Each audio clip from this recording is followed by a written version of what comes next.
दोस्तों इस वक्त मैं आजमगढ़ के क्षेत्र नंदाओं में हूँ। नंदाओं में ये स्कूल में हूँ जहाँ पे साइंस फेयर का एक फंक्शन है। यानी आज यहाँ के बच्चे विज्ञान यानी साइंस की फील्ड में अलग अलग तरीके के प्रोजेक्ट्स बनाए हुए हैं।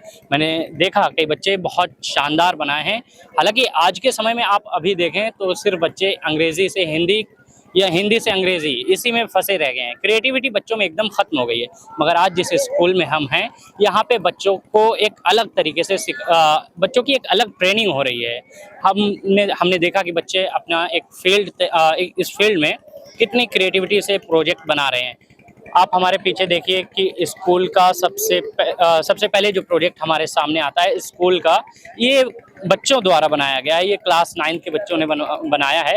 ये स्कूल का स्ट्रक्चर है। अब हमारे पीछे देखिए कितने प्रोजेक्ट लगे हुए हैं। यहाँ बच्चों ने कितना खूबसूरत प्रोजेक्ट बनाया हुआ है। डिज़ाइन देखिए आप कितने ज़बरदस्त है। हालांकि आज के समय में आप अगर स्कूल में विजिट करें तो ही ये चीज़ें देखने को मिलती हैं। इसलिए कि पहले मैं अपनी बात न करते हुए बच्चों से सवाल करता हूँ, क्या नाम है आपका? अल्तमश। अल्तमश, अपने प्रोजेक्ट के बारे में कुछ बताइए। क्या है ये, सबसे पहले बताइए। ये सर कार्बन एब्जॉर्बर है। ये क्या कहते हैं, किसको कहते हैं? जैसे जो धुएं में जो कार्बन निकल रहा है, कार्बन मोनोऑक्साइड, उसको फिल्टर करने वाला। कार्बन मोनोऑक्साइड कहाँ से निकलती है, कैसे रिलीज होती है? फैक्ट्री इंडस्ट्री हो गया और हाँ। ये सबसे यहाँ से निकलता है। गाड़ियों से शायद। हाँ, गाड़ियों से भी तो ये क्या उसको एब्जॉर्ब करता है? एब्जॉर्ब करता है। Yes sir. देखिए हमने बताया ना कि एक शानदार प्रोजेक्ट बच्चों ने यहाँ पे बनाया। तो ये चीज़ें मैं आपको अपनी भाषा में बताऊं ताकि आपको समझ में आए। ये एक प्रोजेक्ट है कार्बन एब्जॉर्बर। आप गाड़ियों से जो धुआं निकलता है, हम अक्सर कहते हैं कि फला गाड़ी से धुआं निकल रहा है, वो हानिकारक है, हमारे लिए खतरा है।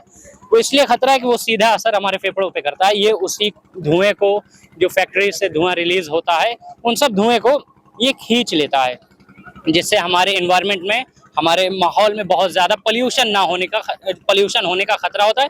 ये उसको ख़त्म करने की कोशिश करता है। सही? Yes sir. तो चलिए हम आगे बढ़ते हैं। बहुत बहुत शुक्रिया आपका। आप, क्या नाम है आपका? Good afternoon sir, my name is Shagufta. Shagufta, आप please explain about your project. This is geo satellite and ये मतलब कि नेटवर्क के लिए काम करता है। ये है अर्थ एंड ये है सैटेलाइट। और ये अर्थ मतलब कि अर्थ के चारों साइड मूव करता है और इससे हम लोग को नेटवर्क मिलता है। दुनिया में जैसे फोन चलता है, टीवी ये सब चलती है ना, तो नेटवर्क की ही वजह से, इसी की वजह से चलती है, सैटेलाइट की वजह से। हाँ। तो आपने सैटेलाइट को एक्सप्लेन किया। Yes sir. तो आप हमें ये बताएं, सैटेलाइट कैसे वहाँ पे, आप प्लेनेट में सैटेलाइट कैसे अभी वहाँ पे स्टेबल है, गिरती क्यों नहीं है, ऐसा क्यों? ये मतलब कि ये जो अर्थ है ना, इसके चारों साइड उसी की स्पीड की तरह गोल गोल घूमता है, उसी के जितना। आप सॉरी, आगे आइए, हम और बच्चों को देखते हैं। ये एक शानदार सा प्रोजेक्ट था, मैंने ख़राब कर दिया इसको। प्लीज़ अपना देखें। ये एक शानदार सा प्रोजेक्ट था। इसके बारे में कुछ ऐसा था कि दुनिया के बाहर एक सैटेलाइट नामक प्रोजेक्ट लगा हुआ है। तो उस प्रोजेक्ट के माध्यम से आप 4G 5G जो भी इंटरनेट इस्तेमाल कर रहे हो, ये इसी चीज़ की वजह से है। एक शानदार चीज़, मैंने कहा था जैसे वीडियो के शुरू होते ही कि जिन भी बच्चों से मैं बात करूंगा उनका प्रोजेक्ट बहुत शानदार होगा। ये बहुत ऊंचे लेवल के प्रोजेक्ट्स हैं जो बनाए गए हैं। मगर देखिए आप, शानदार चीज़ है। मैं और आगे बढ़ता हूँ, आपको दिखाता रहता हूँ। तो हमने कुछ प्रोजेक्ट आपको दिखाए। ये देखिए आपका ये कुछ प्रोजेक्ट है। मैं एक शब्द में पूछ लेता हूँ, क्या है ये? Land pollution. Land pollution. तो इसको कैसे देखते हैं, क्या है, पूरा एक्सप्लेन कीजिए इस पे। आपको आता है, please explain. Good afternoon, sir. My name is Mohammad Azad. I am a student of standard 3rd in Mother Basra Public School. My project is on land pollution. Land pollution happen when trash like plastic, garbage, and chemical are thrown on the ground. These harms the soil, plants, and animals. बस दोस्तों, इनका project इस पे है कि आप धरती पे जो भी पोल्यूशन हो रहे हैं, वेस्टेज जो हो रहे हैं, हमारे काम के बाद जो चीज़ें बच जाती हैं, जिनको हम यूं ही धरती पे, ज़मीन पे फेंक देते हैं, जैसे कटे हुए टायर को, कूड़े कचरे को, और ये जो हमारे यहाँ कूड़े रखने की जगह जिसको हम बना देते हैं, हालांकि कोई सेफ जगह कूड़ा रखें, तो उस पर ये पूरा मॉडल है कि आप कचरा या कूड़ा अपना कैसे, मतलब धरती पे कैसे पोल्यूशन हम कर रहे हैं। इसके साथ मैं एक प्रोजेक्ट यहाँ पे देख पा रहा हूँ। क्या नाम है आपका? मोहम्मद अल्तमश। अल्तमश, आप हमें बताइए कैसा प्रोजेक्ट है आपका? सर ये वाटर प्यूरिफाइंग है। हाँ। जैसे सर ये गंदा पानी को साफ कर देता है 5 स्टेज में। क्या कह रहे हैं आप? गंदे पानी को 5 स्टेज में साफ कर देता कैसे कैसे करेगा? मान लीजिए इसमें हमने गंदा पानी रखा और कैसे ये साफ करेगा? है। सर ये यहाँ से पानी जाएगा। देखिए आप इसको दिखाइए कि यहाँ से पानी ले रहे हैं। लगाइए आप बैटरी प्लीज। देखिए यहाँ से पानी ले रहे हैं। ये देखिए इतना शानदार प्रोजेक्ट कि गंदे पानी को साफ करके प्यूरिफाई करके उसके बाद दोबारा इस्तेमाल के लायक बना देना, ये पानी बचाने का बहुत बेहतरीन उपाय है। और कितने में पढ़ते हैं आप? 4th क्लास का बच्चा इतना शानदार प्रोजेक्ट बनाया है, इसके लिए क्या ही कहेंगे आप। और तो ये गंदे पानी को साफ कर देगा? Yes sir. कितने स्टेप में? Sir 5 step. 5 स्टेप में। तो क्या क्या आप दिखाएं, इस पे दिखाएं, आप कैमरा के माध्यम से दिखाएं कि 2 ग्लास में इन्होंने स्टोन रखा हुआ है। उसके बाद ये 3 स्टेप है। इसके बाद इन चीज़ों से मतलब एक गंदे पानी को साफ करने का ये 5 स्टेप में एक प्रोसेस है। इसके बाद इनका बैंक मॉडल है। क्या है ये आपका? Rain water harvesting. जी, rain water harvesting. Rain water harvesting है। तो बस 10-20 शब्दों में आप जल्दी जल्दी बता दें क्या क्या है। सर इसमें जब रेन आता है सर बरसते हैं तो फिर इसमें आता है पानी, फिर उसके बाद उसमें जाता है तो सर उसके वो पानी को फिर यूज कर सकते हैं। देखिए रेन वाटर हार्वेस्टिंग का ये प्रोजेक्ट है, शानदार है। मैं आपको बताता हूँ कैसा है। कैमरामैन साहब थोड़ा कैमरा सीधा रखिए। देखिए इसमें बारिश का पानी इकट्ठा होता है। बारिश का पानी इकट्ठा होने के बाद मतलब इकट्ठा करते हैं, उसके बाद उसको साफ करते हैं, फिल्ट्रेशन करते हैं उसका। उसके बाद एक टैंक में इकट्ठा करते हैं। इकट्ठा करने के बाद उसका उपयोग करते हैं, चाहे घरेलू हो या खेतों खलिहानों में कहीं भी उसका उपयोग कर सकते हैं। ये आपका क्या मॉडल है? City and village. इसके बारे में बस 10 शब्दों में हमें जल्दी जल्दी एक्सप्लेन कर दीजिए आप। सर गांव में ज़्यादा पॉपुलेशन कम होती है। गांव में डरिए मत, एकदम अच्छे से बिंदास बताइए, इतना बताइए कि समझ में आ जाए। जी। गांव में पॉपुलेशन कम होती है, वहाँ पर ऑक्सीजन ज्यादा रहते हैं और वहाँ पर हरियाली रहती है, वहाँ पर खेती बाड़ी होती है। जी। और जी। शहर में बिल्डिंग रहती है और वहाँ का ट्रांसपोर्ट अच्छा होता है, वहाँ पक्के हाउस होते हैं और वहाँ पास में सब कुछ मिल जाता है। ओके, आप कुछ कहें? सर दोनों में से रहना हम पसंद करेंगे विलेज में, क्योंकि वहाँ पे ऑक्सीजन ज़्यादा होता है, वहाँ पे रहना हम अच्छा रहेंगे। मगर शहर तो डेवलपमेंट का एक रास्ता है। डेवलपमेंट तो ठीक है ना शहर की तरफ। सर वहाँ पे बीमार ज़्यादा होते हैं। बेहतरीन। तो इसके बाद हम एक प्रोजेक्ट पे देख रहे हैं। ये साइंस यानी विज्ञान में ये बायो सब्जेक्ट का प्रोजेक्ट है। क्या नाम है आपका? शेख सिफा। शिफा, हमें 10 शब्दों में जितने जल्दी हो सके आप अपने प्रोजेक्ट के बारे में बताइए। The digestive system is responsible for breaking down food into nutrients the body can absorb. It starts with the mouth, where food chain mixed up with the saliva. The food then travels down the esophagus to the stomach, where it is to mixed digestive juices in the small intestine. Most of the digestion and nutrition absorption occurs. The liver and pancreas assists by provides bile then enzyme. The remaining waste move to the large intestine, where water is absorbed. The remaining material excreted. This process provides the body with essential energy and nutrition for growth and function. Thank you. इन्होंने जो बताया इसको आप हिंदी में बता सकते हैं? चलिए मैं बता देता हूँ कि ये पूरा एक सिस्टम है, जिस तरीके से हमारे मुंह से निवाला जाता है उसके बाद क्या प्रोसेस होती है। ये पूरा एक बायोलॉजी का प्रोजेक्ट है। इसके बाद मैं यहाँ पे देख रहा हूँ केमिस्ट्री का एक प्रोजेक्ट है। क्या नाम है आपका? शेख अलिशा। क्या प्रोजेक्ट है ये? आप कुछ करके हमें शो करिए। ये हाँ ये प्लीज शो कीजिए, आप बताते हुए शो कीजिए क्या कर रहे हैं आप। ये बेकिंग पाउडर है। तेज तेज बोलिए ताकि क्लियर आवाज आए। ये बेकिंग सोडा है। अभी ये बेकिंग सोडा इन्होंने डाला है। ये क्या है? ये क्या ये है? वॉल्केनो है। वॉल्केनो है। Yes, अभी sir. बेकिंग सोडा डाला। अभी ये क्या है आप? Baking powder. ठीक है। देखिए इस तरीके से आपने वो बड़ा सा पहाड़ देखा होगा जिसके अंदर से हमारे यहाँ उसको ज्वाला कहते हैं कि ज्वाला जब फूटता है तो उसके अंदर से कई पदार्थ निकलते हैं। तो ये वही चीज़ें इन बच्चों ने वही बनाया है। बहुत शानदार प्रोजेक्ट है आपका। कुछ एक्सप्लेन करेंगे इसके बारे में? Explanation. A volcano is an opening on the earth crust from where molten lava, rocks and natural gases come out. It is formed when tectonic plates shift on or when the ocean plates sink. अच्छा, एक project मैंने यहाँ पे देखा, ये आपका project है। Explain कीजिए इसके बारे में क्या है ये? The muscular system of the heart that pumps blood throughout the body. It is consist of the 4 chamber, 2 artery at the top and 2 ventricle at the bottom. जी देखिए ये सारे प्रोजेक्ट हैं, मैं जो मुझे जो खास प्रोजेक्ट लग रहा है जो आपकी नज़र में आएगा उन्हीं प्रोजेक्ट पे मैं रुक रहा हूँ। ये प्रोजेक्ट यहाँ पे दिख रहा है विंड मिल का। क्या नाम है आपका? माई सेल्फ नमल से। आप बताएं क्या है आपका प्रोजेक्ट, किस बारे में है? ये विंड एंड सोलर एनर्जी है, इसके लिए एक्सप्लेन। क्या होती है विंड और सोलर एनर्जी, किसको कहते हैं, कैसे समझेंगे हम? So for today's exhibition, our project is on wind and solar energy. Wind and solar energy are renewable sources and power that help to reduce reliance on fossil fuels. Wind energy uses turbines to convert wind's kinetic into electricity, while solar energy harnesses sunlight using solar panels to generate power. Thank you. Thank you so much. देखिए जो बिजली आपके घरों में cameraman साहब ज़रा ख्याल कीजिए, मैं अपने शब्दों में बताऊं, जो बिजली आप अपने घरों में इस्तेमाल करते हैं, सीधा साधा मॉडल है कि ये आपके घरों में जो बिजली आती है जिसको आप लाइट कहते हैं कि लाइट आ गई, लाइट कट गई, ये उसी का मॉडल है कि आपको वो बिजली ऐसे ही जनरेट करके दी जाती है। उसके साथ मैं और आगे बढ़ता हूँ। ये इनका प्रोजेक्ट है, एक डिफरेंट टाइप ऑफ हाउस है, मतलब कितने प्रकार का घर भारत में कई जगह बनता है, ये उसका प्रोजेक्ट है।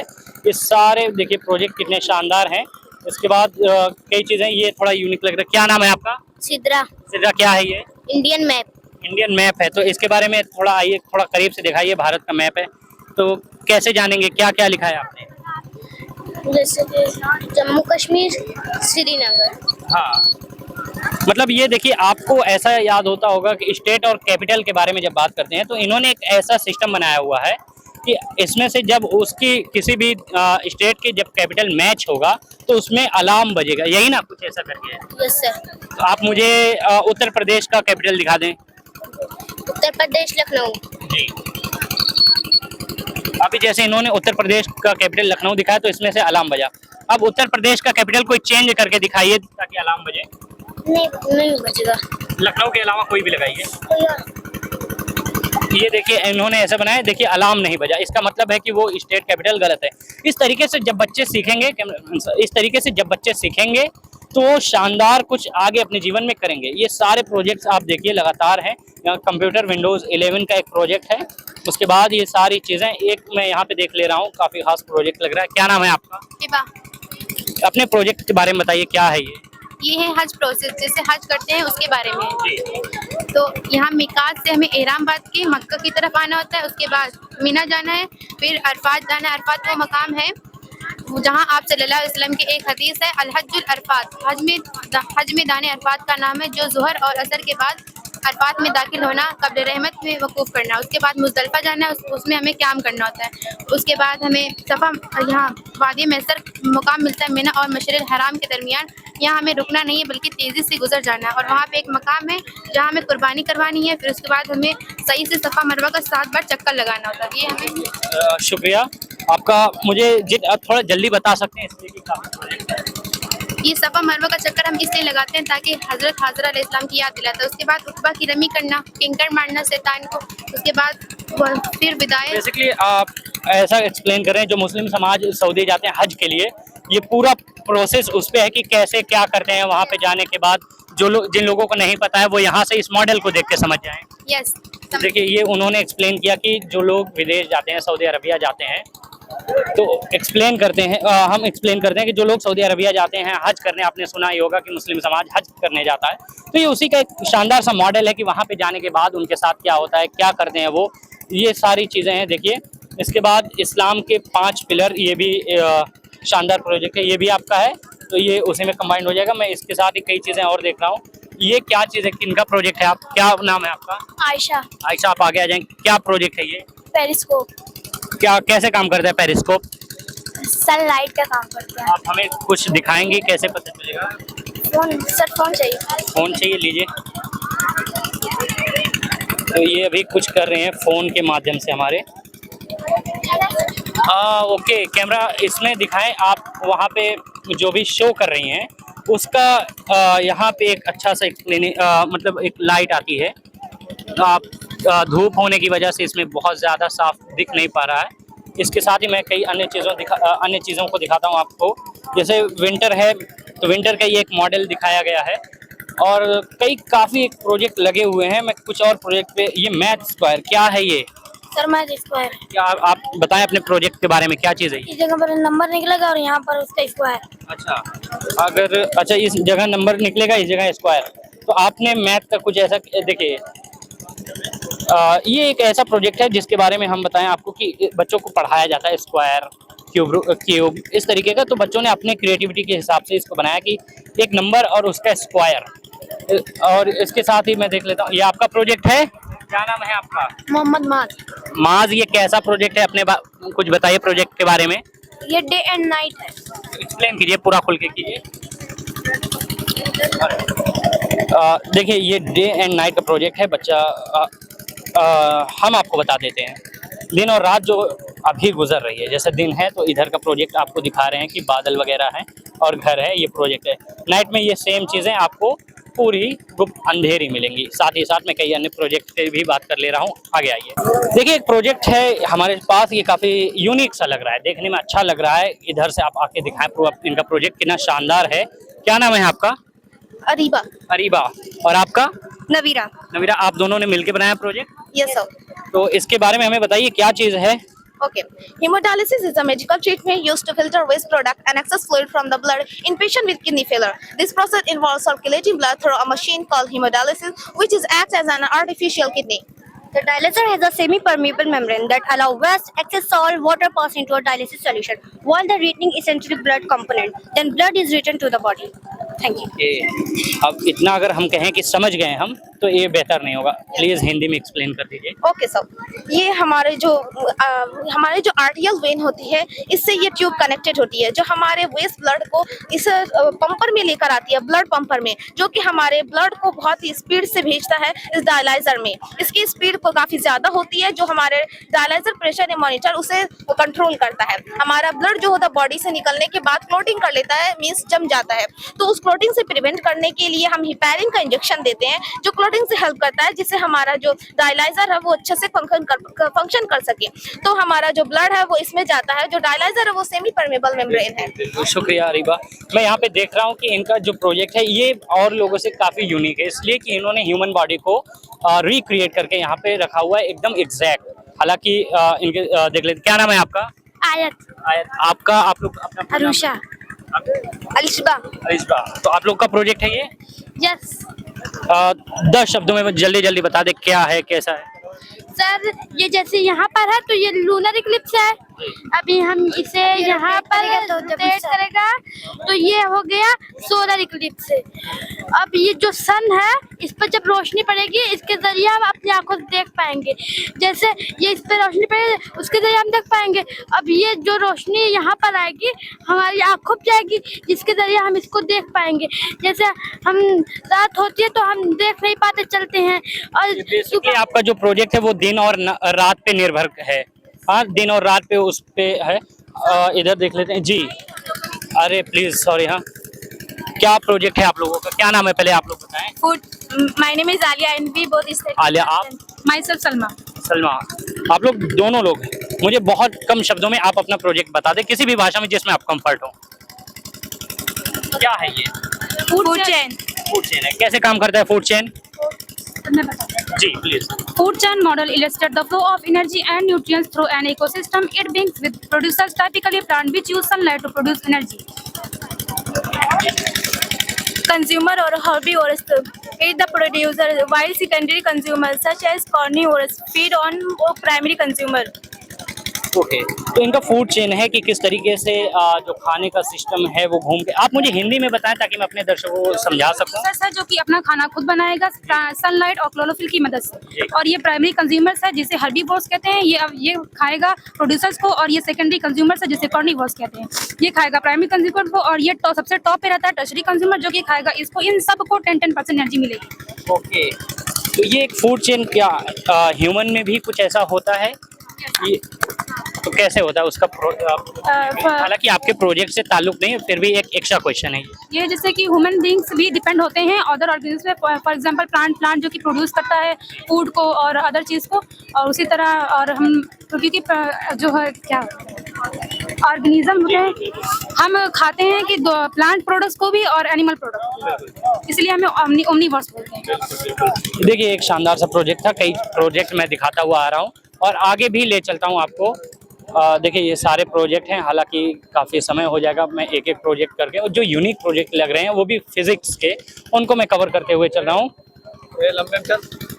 आ जाइए इधर, आ जाओ। ये हाँ हाँ, क्या नाम है आपका? युसरा। दूसरा आपका? नवा। आप अपने, आपका प्रोजेक्ट है ये तो बायो से है संबंधित, अपने प्रोजेक्ट के बारे में एक्सप्लेन कीजिए please. Good morning, sir. My name is Sabah from class 9, and today I'm going to present an experiment on the respiratory system. As you all can see the model of human body and how our lung or respiratory system allow to breathe. Let's start. When we breathe, the oxygen comes into our body is called inspiration. When carbon dioxide gets out the body is called expiration. The process of exchange of gases CO2 and O2 into our body is called respiration. I hope you all have my presentation. Thank you. So much. अच्छा, मैं यहाँ पे कुछ projects मैं छोड़ते हुए आ रहा हूँ। ये देखिए आप यहाँ पे दिखा रहे हैं किस तरीके से मेल ह्यूमन का जो चेस्ट है उसके अंदर जो आपका लंग्स होता है यानी फेफड़ा जो होता है किस तरीके से वर्क करता है। आप जब सांस लेते हैं और छोड़ते हैं तो ये उसका एक प्रोजेक्ट है, ये उस पर। और जिन बच्चों का मैं छोड़ता हुआ आ रहा हूँ प्लीज़ वो मुझे माफ़ करें, टाइम की थोड़ी सी कमी है इसलिए कवर नहीं हो पा रहा, लेकिन आपका शानदार प्रोजेक्ट है। मैं इसके साथ ही कई अन्य चीज़ें देख रहा हूँ। क्या है ये आपका प्रोजेक्ट है? क्या है ये? Input devices. कैसे काम करता है ये? कीबोर्ड इनपुट डिवाइस है। अच्छा, इनपुट डिवाइस है कंप्यूटर का। Yes sir. चलिए तो हम बता देते हैं, कंप्यूटर के इनपुट डिवाइस हैं ये, कंप्यूटर के लैपटॉप इनपुट डिवाइस, तो वेबकैम, माउस, सारी चीज़ें हैं। ये देख ले रहे हैं किनका आपका प्रोजेक्ट है ये? Yes sir. आप लोग नाम बताएं अपना अपना जिनका प्रोजेक्ट है। निखिल। निखिल, आप? मोहम्मद अयान। आप? प्रिंस। आपका भी प्रोजेक्ट हम आ रहे हैं, बस देख रहे हैं। क्या प्रोजेक्ट है ये आपने जो बनाया है? The ant and the cricket. The ant and the cricket, ये कुछ यूनिक लग रहा है। कैसे काम कर रहा है ये आपका प्रोजेक्ट, क्या है, किस बारे में है? ये स्टोरी है। एक्सप्लेन कीजिए आप अपना। During summer, an ant worked hard to store food for winter. A cricket, on the other hand, spent the summer singing the playing. When winter came, the ant was warm and fed, while the cricket had to bed. The ant. Just a second, just a moments. ये देखिए इस एक story को इन्होंने project बना दिया है। इनकी किताब में एक स्टोरी है the ant and the cricket, ये इंग्लिश के एक चैप्टर है। इसके साथ ही मैं एक और प्रोजेक्ट देखा हूँ यहाँ पे। क्या नाम है आपका? मोहम्मद इमाद। आपका प्रोजेक्ट है ये? यस। और आपका? Yes. क्या नाम है? मोहम्मद सफवान। आप अपने प्रोजेक्ट के बारे में कुछ बताइए, क्या है, कैसे काम करता है ये? सर ये बस वायर गेम है और ये बजर से चलता है। जब ये वायर टच होता है तो बजर बज। तो इसमें कुछ करंट वगैरह भी फील होता है कैसे? No sir. आप हमें करके दिखाएंगे?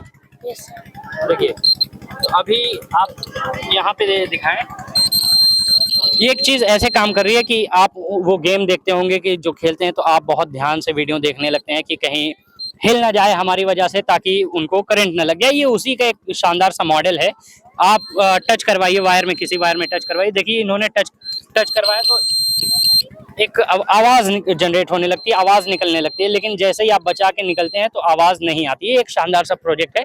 इसके साथ ही मैं एक और प्रोजेक्ट पे बात कर ले रहा हूँ आपसे। दोस्तों हाल ही में आपने देखा था कि इसरो की तरफ से एक चंद्रयान नामक सैटेलाइट हमारे भारत से छोड़ी गई, जिसको लेके भारतवासियों में बहुत खुशी की लहर थी। उसके साथ ही कई अन्य लोगों ने अपने अपने हिसाब से सेलिब्रेट भी उसको किया था। ये उसी का एक शानदार सा मॉडल है जिसको जिन्होंने बनाया वो शायद अभी यहाँ पे है नहीं। ये एक बहुत प्यारा मॉडल है जो अभी तक मुझे लगा जो सबसे, क्योंकि ये आप विज्ञान के क्षेत्र में अगर आप देखेंगे तो इस तरीके का प्रोजेक्ट बहुत यूनिक होता है। और साथ में देखिए इसका पूरा प्रोजेक्ट और कई चीज़ें। मैं यहाँ पे एक और चीज़ देख रहा था, वो मिसाइल थी। आप मिसाइल मैन ऑफ इंडिया के नाम पे का नाम जब भी सुनते हैं, यानी कलाम साहब का नाम जब भी सुनते हैं आप, तो आपके दिल में ख्याल आता है कि काश कोई अभी ऐसा और हो जाए भारत में जो इस तरीके का प्रोजेक्ट बनाए। हालांकि इन बच्चों ने बहुत मेहनत किया है। देखिए आप ये एक मिसाइल बनाया है, इसके साथ ही कई अन्य प्रोजेक्ट उधर हैं हमारे। हम इस तरीके की चीज़ें आपको लगातार दिखा रहे हैं ताकि आपकी क्रिएटिविटी आप अपने बच्चों में, अपने फैमिलीज़ में ये वीडियो शेयर कीजिए ताकि ये पता चले, ये एक पॉजिटिविटी फैले, ताकि लोग अपने बच्चों को और आगे बढ़ने में उनको आगे रखें, आगे बढ़ने में उनको सपोर्ट दें। मैं यहाँ पे देख रहा हूँ पीरियोडिक टेबल। किनका प्रोजेक्ट है? आपका है? चलिए कोई दिक्कत नहीं, वो सीनियर का होगा। क्या नाम है आपका? My name is Arsalan Naushad. Arsalan Naushad. आपका प्रोजेक्ट किस बारे में है, क्या कहता है आपका प्रोजेक्ट? मेरा प्रोजेक्ट कहता है दिस इज वाटर साइकिल। सूरज से भाप बनता है, भाप से बादल बनता है, बादल से पानी पानी से नदी में जाता है, नदी से पानी घर में जाता है। अच्छा, ये देखिए इनका प्रोजेक्ट वाटर साइकिल पे है। हालांकि आप सभी जानते होंगे वाटर साइकिल, लेकिन फिर से मैं एक बार एक्सप्लेन कर देता हूँ। जो पानी हम इस्तेमाल करके छोड़ देते हैं नदियों में या तालाबों में चला जाता है, उसके साथ वो पानी एवापोरेट होता है, वो पानी भाप बन के उड़ता है। उसके बाद वो बादलों में जाके इकट्ठा होता है, उसके बाद बारिश होती है। ये पूरा लंबा प्रोसेस जो होता है इसको वाटर साइकिल कहते हैं।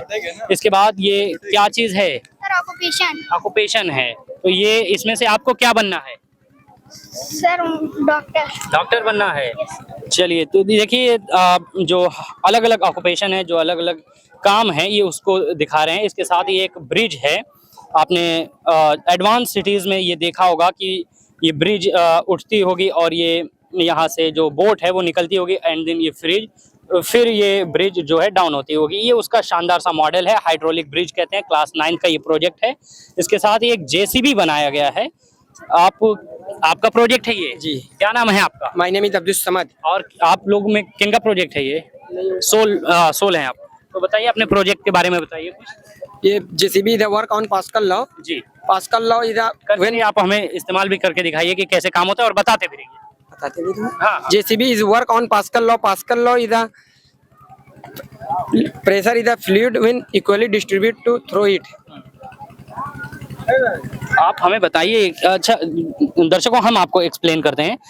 जैसा कि आपने रिमोट कंट्रोल गैजेट्स यूज़ किए होंगे, आपके घरों में होता है कि जैसे भी ये कार्स रिमोट कंट्रोल या बैटरी के माध्यम से चल रहे हैं, मगर ये चीज़ें जो आप देख रहे हैं घरों जो हॉस्पिटल या घरों में इंजेक्शन जो इस्तेमाल करके वेस्ट में चले जाते हैं, इन्होंने उससे प्रोजेक्ट बनाया है। ये एक बहुत शानदार प्रोजेक्ट है। इसके साथ ही नर्व सेल आपका प्रोजेक्ट है। क्या नाम है आपका? शहबाज। शहबाज।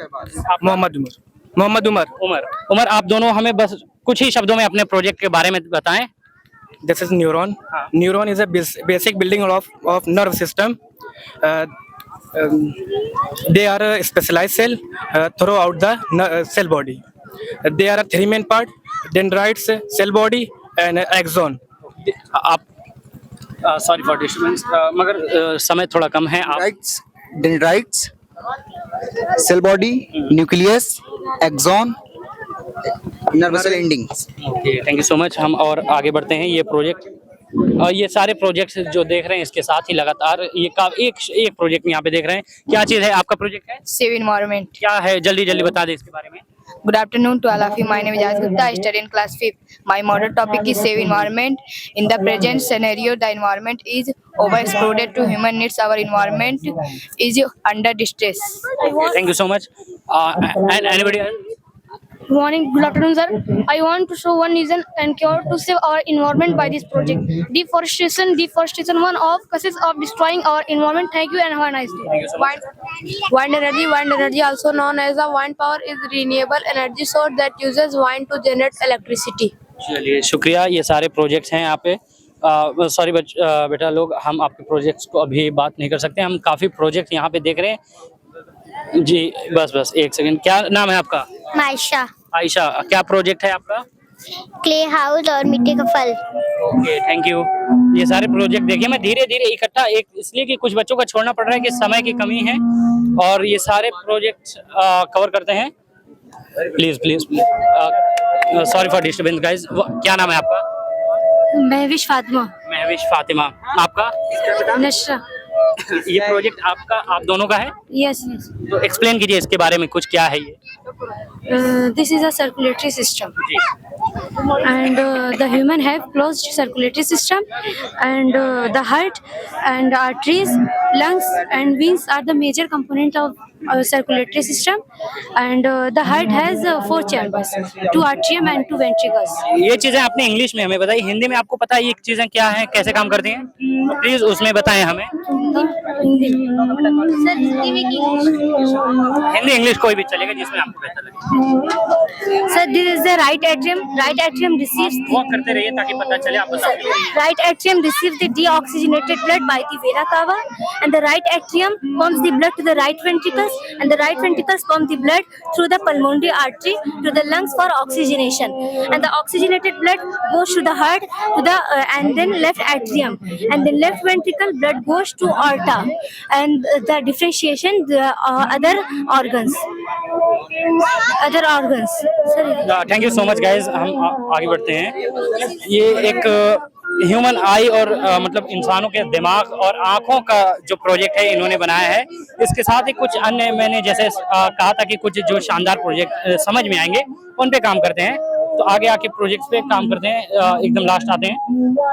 आपका प्रोजेक्ट है क्या, क्या नाम है आपका? Newton's cradle. जी, न्यूटन्स क्रैडल। आपका क्या नाम है? मोहम्मद ज़िया आसिफ। आप लोग कितने लोग हैं जो प्रोजेक्ट? आपका भी नाम है? आ जाइए आ जाइए। ये देखिए इन दोनों का प्रोजेक्ट है। कैसे वर्क करता है, ये क्या है? Sir this is a Newton's cradle inspired by sir Isaac Newton's laws. Example भी देते रहिए ताकि पता चले। Sir this is one is lifted and one is released, two is lifted and two is released. Yes sir. Thank you so much. इसके बाद ये यहाँ पे जो खाने का सिस्टम है इसके यहाँ पे देख पा रहे हैं आप कि कई लोग तो इंटरेस्ट ले रहे होंगे साइंस या अदर प्रोजेक्ट्स में, मगर कई लोग खाने के भी चीज़ों में इंटरेस्ट ले रहे हैं। ये इस वक्त मैं मदर बासरा पब्लिक स्कूल में मौजूद हूँ। हालांकि मेरी मौजूदगी का कारण बस इतना है कि आज के समय पे जो प्रोजेक्ट्स, जो बच्चों की क्रिएटिविटी खत्म होते जा रही है, बस उसकी तरफ बढ़ना है। क्या नाम है आपका? I am Nawal Farzeen from class 10। Farzeen, आपका? I am Mantasha from class 10। Mantasha, तो किस बारे में आपका प्रोजेक्ट है, क्या बताता है? ह्यूमन आई एंड ब्रेन के बारे में है और ये दिखाता है कि हमारी आई से सिग्नल जाता है ऑप्टिक नर्व से, जो कि ब्रेन में रिस्पॉन्स करता है। और ये भी बताता है कि कैसे परफॉर्म करती है आई हमारी। जैसे कि light enters the eye through the cornea. From the cornea the light passes to the pupil. From there it hits the lens. Next light passes to the vitreous humor and finally reaches on the retina and form an inverted image on the retina. Then it sends a visual information to the optic nerve. The optic nerve transmits signal to the brain. The brain interprets this signal and finally processes the information so that we can perceive objects as they are. Okay, thank you so much. हम जो simple शब्दों में आपको बता दें, ये project इनका आपकी आंख जो देखती है आपके दिमाग को सचेत करती है कि ये हमने देखा, तो आपका दिमाग वो ठीक उसी तरीके से काम करता है। ये उसका प्रोजेक्ट रहा। इस वक्त मैं मदर बासरा पब्लिक स्कूल में हूँ। जैसा हमने बताया, ये सारा प्रोजेक्ट बच्चों की क्रिएटिविटी पे है। अगर आज के समय में बच्चे पढ़ें ना तो चलेगा, मगर क्रिएटिव ना हो तो नहीं चल पाएगा। दोस्तों, अभी हमने बात किया मदर बासरा पब्लिक स्कूल के बच्चों से, मगर अभी हमारे साथ खास बातचीत करने के लिए इस स्कूल के प्रिंसिपल साहब हैं। सर, बहुत बहुत स्वागत है आपका। जी सर, थैंक यू। आप यहाँ पर आए जो है, और हमने एक साइंस एग्जीबिशन का वर्क कराया है जिसका मेन पर्पज है these exhibition are a great way student for apply their knowledge. Science can be used real life by participate student as like skill development in different subject physics, chemistry, math and technology। तो इसमें क्या होता है कि जो बच्चे हमारे जो थ्योरेटिकल नॉलेज होता है उसको कैसे वो कन्वर्ट करेंगे प्रैक्टिकल नॉलेज में।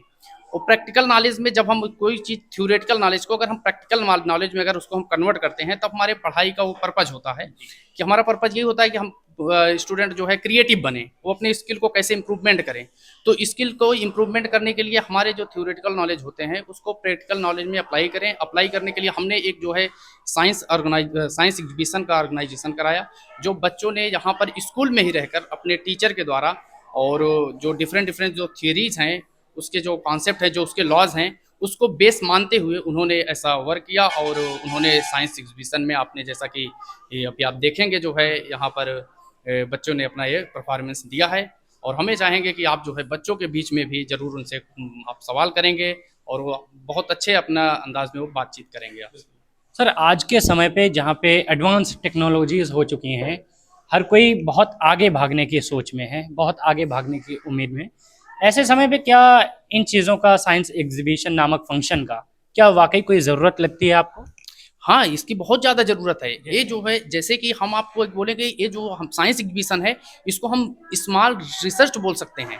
जैसे कहने का मतलब है, जब बच्चा अगर हमारा बच्चा अगर यहाँ से साइंस एग्जीबिशन करके सीखता है, तो अगर ये कहीं भी जाता है, जैसे बीटेक करने जाएगा, तो वो ये चीज़ को समझेगा। जैसे हम आपको बात करें जो है, जैसे फिजिक्स में कुछ थियरी है, जैसे पास्कल लॉ है, पास्कल लॉ हाइड्रोलिक पे वर्क करता है। जैसे सपोज दें, हम एग्जाम्पल दें, जैसे हमारे यहाँ बच्चों ने जो है हाइड्रोलिक लिफ्ट बनाया था, जेसीबी बनाए थे, वो कैसे वर्क करता है, कैसे उसके फंक्शन काम कर रहे हैं, पास्कल लॉ की जो थियरी है वो कैसे वर्क कर रहा है, F upon A equal to F1 upon A1 equal to F2 upon A2 की जो उनकी थियरी है कि हम एक जगह से फोर्स लगाएंगे तो दूसरे जगह फोर्स फ्लूइड में कैसे जो है एग्जर्ट कर रहा है, कैसे उस पर वर्क कर रहा है, तो ये चीज़ें उनके जो है रियल लाइफ से बहुत इंपॉर्टेंट हो जाती है। जैसे हम बात करें रिस्पिरेटरी सिस्टम के बारे में बात करें, न्यूरॉन के बारे में बात करें, तो न्यूरॉन वगैरह के बारे में बच्चों ने बताया और बनाए हैं, और उन जो है वो जानते हैं कि न्यूरॉन क्या है, इसके सेल डिवीजन क्यों नहीं हो सकता, ये सब सारी चीज़ें के अलग अलग फंक्शन पे वर्क करते हैं। वो अपने रियल लाइफ में इसको जब देखते हैं तो उनके अंदर एक क्रिएटिविटी आती है। अब ये जाएंगे अगर नीट की तैयारी करने के लिए या नीट में अगर जाते हैं तो उनको इसमें जो है बहुत हेल्प मिलेगी। और हमने जो इसका जो किया, हमारे जो स्कूल में जो भी वेस्ट मटेरियल था हमने उसको यूटिलाइज भी कर लिया। हमारे दो पर्पस थे, जो वेस्ट मटेरियल था हमने उसको यूज भी किया, और उसके बाद वो बच्चों ने जा करके यहाँ पर अपना जो है उसको यूज करने के, और उन्होंने अपने टीचर से गाइड लेते हुए और हमारे सारे स्टाफ उनके जो है सपोर्ट किए, और सपोर्ट की वजह से उन्होंने जो है ये साइंस के सारे प्रोजेक्ट को उन्होंने बनाया। सर एक चीज़ और, हालांकि ये आपके एग्जीबिशन से संबंधित नहीं है मगर आप एक पद पे बैठे हैं। आजकल के गार्जियन जो माता पिता हैं वो एक सोच में बहुत परेशान है कि नौकरी नहीं लगती बच्चों की, तो पढ़ाना कोई फ़ायदा नहीं है, तो 10-11 के बाद वो अपने बच्चों को विदेश भेजने की फिराक में रहते हैं कि कैसे भी करके हमारे घर का खर्चा चल जाए। मगर इन्हीं कुछ कारणों की वजह से आपके बच्चे का भविष्य बिगड़ जाता है। तो ऐसे में आप क्या सोचते हैं, क्या वाकई देश में अभी कुछ नौकरियों को लेके या फिर पढ़ाई पे कोई असर पड़े, ऐसा कुछ? देखिए एक्चुअल में क्या है, एजुकेशन को फर्स्ट ऑफ ऑल तो हमें ये सोचना चाहिए, जो एजुकेशन होता है इसको हम कभी भी अपने जॉब के अकॉर्डिंग एजुकेशन नहीं ले रहे हैं, पहले हम अपने नॉलेज के लिए एजुकेशन ले रहे हैं। अगर हमारे पास नॉलेज होगा, और अगर नॉलेज होने के बाद हमारे यहाँ बहुत सारे कंपटीशन के एग्ज़ाम होते हैं, हमारे इंडिया में बहुत सारे कंपटीशन के एग्ज़ाम होते हैं, गवर्नमेंट की भी बहुत ज़्यादा सपोर्ट है।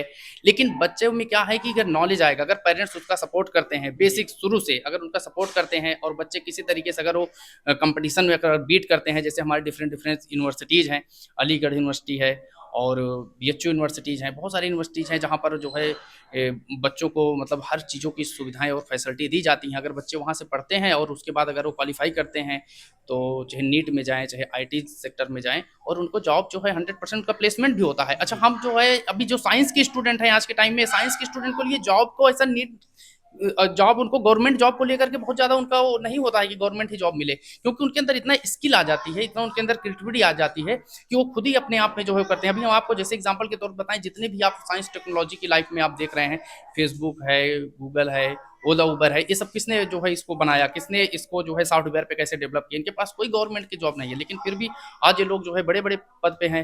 जैसे हमारे सुंदर पिचाई जी हमारे भारत के ही थे, और उन्होंने जो है अभी अमेरिका में गूगल कंपनी के जो है CEO है, गूगल को कहाँ से कहाँ तक उन्होंने पहुँचाया। तो ऐसे बहुत सारे लोग हैं जो यहाँ पर वर्क करते हैं। ये हमारे स्किल वर्क होता है। तो इसमें बच्चों में क्या होता चाहिए, इनके जो है जो नॉलेज है, बुक नॉलेज से ज़्यादा इनका प्रैक्टिकल नॉलेज इंपॉर्टेंट होता है। और प्रैक्टिकल नॉलेज इनके पास जब आ जाता है और ये अपने एग्जाम को क्वालिफाई करते हैं, तो आज भी बहुत सारी अपॉर्चुनिटी हैं, बहुत डिफरेंट सेक्टर में हैं। इनको कहीं भी विदेश जाने की ज़रूरत नहीं होती है, और ये अपने अगर वर्क को करते हैं। हाँ, ये है कि तुरंत जो है किसी चीज़ का रिजल्ट नहीं मिल जाता है, कि बच्चा है अभी उसको स्ट्रगल करना पड़ेगा, पढ़ाई करना पड़ेगा। जब उसका ग्रेजुएशन होगा, पोस्ट ग्रेजुएशन होगा, तो उस बीच में उसके जो है जॉब और प्लेसमेंट जो है काफ़ी लग जाएगा। अच्छा, अब एक मोटी बात करें अगर थोड़ी से, अगर मान लीजिए अगर बच्चा अगर नहीं पढ़ाई किया है तो 100% है कि वो जॉब नहीं लगेगी, ये तो 100% सबको पता है। लेकिन अगर पढ़ाई करेगा तो ये भी पता है कि जॉब लग सकती है। अगर इतने की अगर पॉसिबिलिटी बना के देखा जाए, तब भी पढ़ाई जो है बहुत यूज़फुल है, और पढ़ाई करना चाहिए। सारे पेरेंट्स को चाहिए कि वो अपने बच्चों को किसी न किसी जगह पे उसको पढ़ाई ज़रूरी है। और पढ़ाई जो है आज के टाइम में अगर है तो, और पेरेंट्स का एक एम होना चाहिए कि हम अपने बच्चों को पढ़ाएंगे, चाहे जैसे भी हो, हम उनको किसी भी प्रॉब्लम में रहेंगे, लेकिन बच्चों को हम सबसे पहले पढ़ाएंगे। क्योंकि अगर उनकी पढ़ाई सही रही, वही एक होते हैं जो आने वाले फ्यूचर होते हैं, और अपने घर का जो है उनको जो है संभालना होता है आने वाले वक्त में। आज के टाइम में पढ़ाई बहुत ज़रूरी है। अगर कहीं अगर कोई भी चीज़ें अगर हो रही है तो उसके लिए पढ़ाई में अगर बच्चा है तो वो बहुत सारी चीज़ों में वो पार्टिसिपेट कर सकता है, और कहीं पे कोई चीज़ ऐसी ज़रूरत पड़ती है तो उस पर काम करेगा। अगर नॉलेज नहीं है तो आप जो है आज के टाइम में जो है इस साइंस टेक्नोलॉजी की दुनिया में आपके पास अगर नॉलेज नहीं है तो आप एक आपके ऊपर अगर कोई अगर कुछ कर दिया तो आप एक कंप्लेंट भी नहीं लिख सकते हैं। आपको उसके लिए दूसरे को सहारा लेना पड़ेगा। वो दूसरा क्या कर सकता है, आप कैसे समझ सकते हो कि हमारे लिए अच्छा ही लिखेगा कि कैसा लिखेगा। तो इसके लिए पढ़ाई हमें जानते हैं कि बहुत यूज़फुल होता है, लाइफ से बहुत रिलेटेड है पढ़ाई। पढ़ाई जो है आदमी के एक बैकबोन की तरह है। जो पढ़ाई को हम ये समझते हैं कि बिना पढ़ाई के जो है कोई चीज़ें पॉसिबल नहीं है। आप कहीं पे जाएंगे, किसी से आप कोई चीज़ें बात करेंगे तो उसके लिए जो है आपकी पढ़ाई रहेगी, तो आपका जो कम्युनिकेशन होगा, जो आपसे बातचीत करने का जो वो होगा, उसका एक अलग वे होता है पढ़े लिखे लोगों का। बहुत बहुत शुक्रिया सर आपका कीमती समय देने के लिए। दोस्तों, इस वक्त हम मदर बासरा पब्लिक स्कूल में थे। प्रिंसिपल साहब हमसे बात कर रहे थे। उन्होंने बेहतरीन बात बताई, आज के समय पे एजुकेशन की इम्पोर्टेंस को समझाया। अंग्रेज़ी का थॉट है, एक कोट है कि education is the most powerful weapon which we can use to change the world. कहीं ना कहीं आज के समय पे इस थॉट की बहुत ज़रूरत पड़ती है, खासकर माता पिता जो चंद पैसों के लिए अपने बच्चों को विदेश भेजने पे तुले रहते हैं, वो अपने बच्चों को क्यों नहीं पढ़ाने पे तुले रहते कि हमारा बच्चा पढ़ ले। अपने बच्चे पे प्रेशर दें कि अपने बच्चे को समझाएं कि पढ़ लो, क्योंकि पढ़ाई आप नौकरी के लिए नहीं करते हैं, ये सबसे पहले समझने वाली बात है। पढ़ाई आप खुद के लिए करते हैं, आप अपने आप को निखारने के लिए करते हैं। बहरहाल ये हमारी छोटी सी बातचीत रही। इस वक्त हम मदर बासरा पब्लिक स्कूल में हैं, आजमगढ़ से मैं शेख उमर आज़मी। बहुत बहुत शुक्रिया।